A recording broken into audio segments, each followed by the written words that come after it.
On Tuesday, a group of 11 men representing the San Francisco Asian Firefighters Association flew from Oakland to Maui to assist with relief efforts. They're all volunteers who are using vacation time to come out and help. And the firefighters are going to be on Maui for a week. Among them is Ka'eo Nacua, who was born on the Valley Isle. He now joins us live from Maui. Ka'eo, mahalo for your time. Tell me how this trip came about. Well, through some generous donors and the motivation of a bunch of Asian firefighters, and Stan Lee was the lead person on this. And we gathered a group of guys that were willing to come down and work and had some Maui ties, and so we made it happen. And speaking of Maui ties, you have Maui ties yourself, right? That is correct. Both my grandparents were born in Lahaina. I was born on Maui, and most of all my Hawaiian side is all from Maui, and Lahaina specifically. In fact, you said your grandparents are buried there?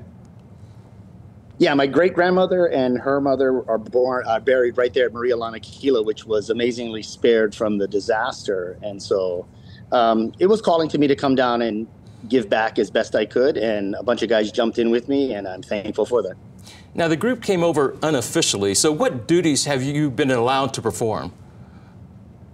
Well, we had some charitable links, and what's the wonderful thing today, the last couple of days, we spent a bunch of time helping out with the Gateway Distribution Center, and it's local based, driven by a lot of volunteers and a lot of help. So we've been linked up with them. And then a couple of our guys have been able to unofficially break off and help out with other things. And that's what we're here for. That's why we brought our gear.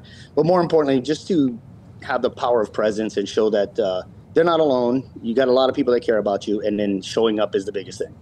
Yeah, and it's really amazing that you flew all the way, from California to do that. What kinds of things have you been hearing and seeing on the ground? Anything that stands out to you? Well, I think everybody brings something to the table. I like the volunteers that have showed up and stayed, and it feels super local to me. And then more importantly, at the resorts and the hotels on the west side are housing everyone that's displaced. And it's just heartbreaking when you go there. But then when you have a conversation with them, you realize that they're people too. And, just being there, they appreciate you. And we appreciate them more than anything. And any way we can help is what's the reason why we're here. You've been distributing meals, food. How great is the need over there right now? I mean, it's a tremendous need. I mean, I think today, unofficially, we must have processed over 530 cars. And with multiple donations, I've heard a number of something like 4 million pounds of food has been distributed since they started that not food bank. It's everything from toiletries to everything. So, so much so, I think they expanded it and opened up another day that they're open on Saturday. And they've consolidated to just this one site, just for Lahaina residents is what it's for. And I heard that you were also fighting the Paradise Fire in California, which pretty much wiped out that town. How do these two fires compare? I would say quite differently. I think they're two separate incidents. I think my experience with the Paradise Fire probably prepared me a little bit. However, I've been to quite a few wildfires.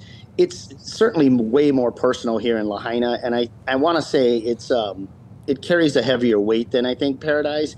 Paradise was tragic within itself, and two separate things, but equally devastating for both communities. Well, we appreciate all the work that you're doing over there, and we really appreciate you taking the time to talk to us, stopping your work. And thank you so much for shedding some light on what you're doing. Maui native, Ka'eo Nacua, and San Francisco firefighter. Aloha. Aloha, mahalo.